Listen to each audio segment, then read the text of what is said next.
गुलामगिरीतून मुक्त होऊन स्वराज्य स्थापन करण्याची इच्छा ज्यांनी बाळगली ते आपले राजमाता जिजाऊ. ज्या माणसाने स्वराज्य स्थापन करण्याची इच्छा आपल्या आईची पूर्ण केली ते आपले छत्रपती शिवाजी महाराज. ज्या माणसाने छत्रपती शिवाजी महाराजांनंतर स्वराज्याचं तोरण आपल्या खांद्यावरती सांभाळलं ते आपले धर्मवीर संभाजी महाराज.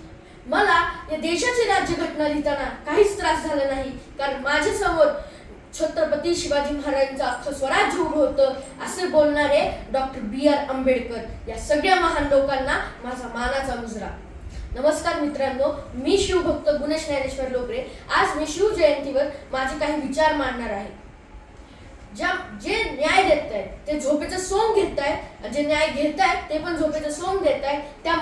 त्यांना जागा करण्यासाठी आपण परत एकदा बोलू, छत्रपती शिवाजी महाराज की जय. छत्रपती शिवाजी महाराजांच्या भक्तांचा एवढा आवाज कमी? ज्या माणसाने स्वराज्य स्थापन केलं, आपल्याला स्वतंत्र केलं, त्या माणसासाठी एवढा कमी आवाज? परत एकदा होऊ दे, छत्रपती शिवाजी महाराज की जय. छत्रपती शिवाजी महाराज हे फक्त नाव नाही तर आजच्या पिढीसाठी ऊर्जा आहे. लॉर्ड माउंटबॅटन म्हणतोय, जर शिवाजी महाराज इंग्लंडमध्ये जन्माला आले असते तर आम्ही पृथ्वीवरच काय परिग्रहांवरही राज्य केले असते. नेताजी सुभाषचंद्र बोस म्हणतात, जर आज हिंदुस्थानाला स्वातंत्र्य मिळवून द्यायचं असेल तर एकच पर्याय आहे, शिवाजी महाराजांप्रमाणे लढा. इंग्लिश गव्हर्नर म्हणतोय, जर आज शिवाजी महाराज 10 वर्ष अजून जगले असते तर आम्हाला हिंदुस्थानाचा चेहरा सुद्धा पाहता आला नसता. आशिया खंडातील सर्वात मोठ्या साम्राज्याचा बादशाह औरंगजेब म्हणतोय, काबूल पासून कंधार पर्यंत माझ्या तैमूर खानदानाने मोगली सत्ता निर्माण केली. मोठ्या मोठ्या सरदारांना माझ्या तैमूर खानदानाने पाणी पाजलं, पण महाराष्ट्रात मात्र आम्हाला शिवाजी महाराजांनी रोखलं. मी माझी सगळी शक्ती शिवाजी महाराजांचा पराभव करण्यात व्यस्त केली, पण शिवाजी महाराज काय माझ्या हाती आले नाही. या अल्लाह दुश्मन दिया भी तो कौन दिया, सिवा भोसला जैसा दिया. तेरे जन्नत के दरवाजे खुले रखना खुदा, क्योंकि दिलदार दुश्मन तेरे पास आ रहा है, तेरे पास आ रहा है. महाराजांच्या मृत्यूनंतर नमाज पढ़ताना काढलेले उद्गार. औरंग्याचा मामा शाइस्ते खान म्हणतोय, उस दिन सिवा भोसला ने सिर्फ मेरी उंगलियां नहीं काटी बल्कि मेरी ताकत और मेरी घमंड को चूर चूर कर दिया. अब मैं नींद में भी सिवा भोसला से मिलना नहीं चाहता. आदिल शाही बड़ी बेगम म्हणते, क्या उस गद्दार तख्त के सिवा को लाने के लिए एक भी मर्द या इस दरबार में लानत है ऐसी मर्दांगी पे. महाराजांना परक्यांवर इतका मोठा विश्वास होता का? तर त्यांचे कार्यस्थळ, माँ जिजाऊ आणि त्यांचे संस्कार. आज आपल्या सगळ्यांनी वाटतं आपल्या घरातही जिजाऊ जन्माला यावे, आपल्या घरातही शिवबा जन्माला यावे. अरे अरे पण कसे घडतील शिवबा, कसे घडतील जिजाऊ? कारण आमच्या घरात महासाहेबच नाहीये, आमच्या घरात आहेत ना, आहेत मम्मी मॉम. कसे होतील संस्कार? आज आमची माता मुलांसमोर न बसता टीव्हीत समोर बसते, मालिका बघते आणि त्याचंच अनुकरणही करते. आता तुम्हीच सांगा कसे होतील संस्कार? पूर्वीच्या महिलांकडे बघा जरा, तर वाचक होत्या. पूर्वी एकत्र कुटुंब पद्धती होती. आजी आजोबा, आई वडील, काका काकू, लहान मोठी भावंडे सर्व एकत्र जेवणाला बसायची, चर्चा घडायची. पण आज आपण विभक्त कुटुंब पद्धतीचा स्वीकार केला. आमच्याच आई वडिलांचं बोलणं आम्हाला कमीपणाचं वाटू लागलं का? तर आम्ही सुशिक्षित झालो. शिक्षणाच्या नावाखाली आम्ही आमच्याच आई वडिलांना कमी समजायला लागलो. आम्हाला जिजाऊ हवी आहे, पण तिच्यावर संस्कार करणारी वृद्धच नकोय.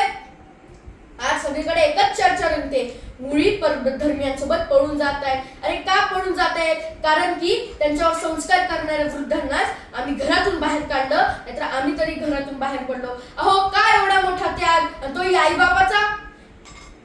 त्या बापाने गावाकडची शेती विकून शहरात घर घेतलं, भूमिहीन झाला, आणि तरीही तो बाप म्हणतोय माझी मुलं खुश, माझे नातवंड खुश, मला आणखीन काय हवं, आता राहिलं तरी काय माझ्या या जगात. आणि जेव्हा हे बोलणाऱ्या त्या बापाला तो मुलगा वृद्धाश्रमाच्या दारात उभं करतो, तेव्हा बघा जरा त्या बापाच्या परिस्थितीकडे. विचारा त्या बापाला, तुमचे मुलं काय करतात, तुमचे मुलं काय करतात? विचारा, उत्तर मिळेल. माझा मुलगा डॉक्टर आहे, माझा मुलगा इंजिनियर आहे, माझा मुलगा IPS ऑफिसर आहे. तर काही म्हणतील माझा मुलगा परदेशात राहतो. विचारा त्या वृद्धांना, तुमच्या मुली काय करतात? डोळ्यात पाणी आणून उत्तर मिळेल. प्रेम विवाह करून दूर कुठेतरी राहते, जिवंत आहे की नाही हे सुद्धा माहित नाही. डोळ्यात दिसेल फक्त पाणी. अहो प्रेम करायचे, करा ना. कसं करावं? ऐकताय? ऐकाच मग. राजा राजा तुम्ही पुढे व्हा, विशालगड गाठा. जोपर्यंत तोफेचा आवाज उठत नाही तोपर्यंत एका गनिमाला पुढे सरकू देत नाही हा बाजी. राजा लाख मेलं तरी चालतील, पण लाखांचा पोशिंदा जगलाच पाहिजे. राजा आधी लगीन कोंढाण्याचं, मगच माझ्या रायवाचं. अहो प्रेम करायचंय, करा ना मग. कसं करावं? वीर बाजी सारखं, वीर तानाजी सारखं. राजा फक्त 60 मावळे द्या, एका रात्रीत किल्ला घेतो म्हणणाऱ्या कोंडाजी फर्जंदासारखं प्रेम करा. आणि तसंही नसन जमत तर प्रेम करा जिजाऊ मातांसारखं, आपल्या देशावर निस्वार्थी प्रेम. असं कसं प्रेम केलं असो नाही त्यांनी, आणि आज आम्ही काय करते असो. आज मला इथे वेगळंच बोलायचंय. महाराष्ट्राची पुण्य होती, महाराष्ट्राची पुण्य होती म्हणून छत्रपती शिवाजी महाराजांसारखा राजा इथं घडला. अगं 50 वर्षांच्या आयुष्यकाळ राजाला मिळालं, पण त्या 50 वर्षांच्या आयुष्यकाळामध्ये 350 किल्ले महाराजांनी स्वराज्यात उभे केले. म्हणजे महाराष्ट्राच्या इतिहासावर अभिमानानं सांगावा असा पराक्रम राजांनी घडवला. पण आज त्याच गडकोटांवरती विचित्र नावे लिहून ठेवतात. हे बघून असं वाटतं हे कुठेतरी चुकतंय, हे कुठेतरी चुकतंय. आज आपण आपल्या गाडीवर अभिमानाने लिहितो राजे, शूर आहे, छत्रपती. अरे बघतोस काय मुजरा कर. पण तीच गाडी संध्याकाळी एखाद्या बिअर बार शॉप वर उभी पाहून असं वाटतं हे कुठेतरी चुकतंय, हे कुठेतरी चुकतंय.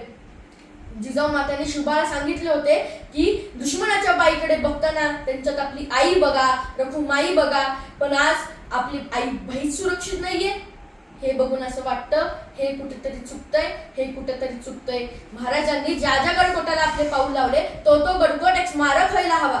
पण आज आपण समुद्रात स्मारक उभे करण्याचं पाहतोय आणि गडकोटांकडे मात्र दुर्लक्ष करतोय. हे बघून असं वाटतं हे कुठेतरी चुकतंय, हे कुठेतरी चुकतंय. महाराजांनी आपल्या मावळ्यांना आदेश दिला होता की शेतकऱ्याच्या गवतीच्या काडीलाही हात लावायचा नाही, म्हणजेच शेतकऱ्याच्या पैशाला हातही लावायचा नाही. पण आज तो शेतकरी बापच आत्महत्या करतोय. हे बघून असं वाटतं हे कुठेतरी चुकतंय, हे कुठेतरी चुकतंय. जाता जाता एवढंच बोलून जाईल. गाजविला प्रताप असा झुकविली जुलमशाही, गाजविला प्रताप असा झुकविली जुलमशाही. धन्य तुम्ही जिजाऊ शिवरायांच्या आई, छत्रपती शिवरायांच्या आई. संस्कार तुमचे थोर घडविले शिवबाला, संस्कार तुमचे थोर घडविले शिवबाला. रयतेला उद्धारिले तुम्ही, त्या आदर्श माता झाल्या, त्या आदर्श माता झाल्या. बोलणे हे माते लीन तुमच्या पायी, बोलणे हे माते लीन तुमच्या पायी. मुजरा तुम्हाला मानाचा, झुकून आमची मान, झुकून आमची मान. जय भवानी, जय शिवराय, जय शंभूराजे. धन्यवाद.